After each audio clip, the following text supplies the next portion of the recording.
Pa prvo, vratio bi se na ono što smo pričali prethodni put, da promjena načina života ima značajan udeo u smanjenju simptoma kod onih koji imaju gorušicu retko. Postoje neki još savjeti kako da se dodatno smanji gorušica, ali kod osoba koje sve to probaju i na kraju završe sa tim da i dalje imaju proboj simptoma i dalje povremeno imaju gorušicu, u terapiju sigurno treba uvesti nešto što se u žargonu zovu lekovi, a u suštini, dosta toga u suštini nisu lekovi, nego pomoćna lekovita sredstva, odnosno deklarisane su u Agenciji za lekove kao dodaci ishrane. Prema tome, to su prve stvari koje treba uvesti u terapiju.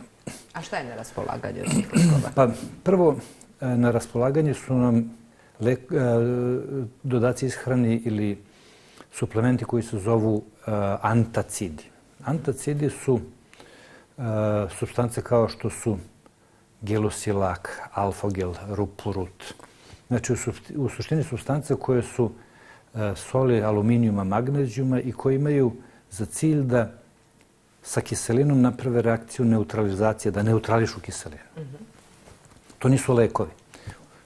To su pomoćna lekovita sredstva, kupuju se bez lekarskog recepta u apotekama i glavna prednost tih pomoćnih lekovitih sredstava je da u suštini istog trenutka eliminišu osjećaj gorušice.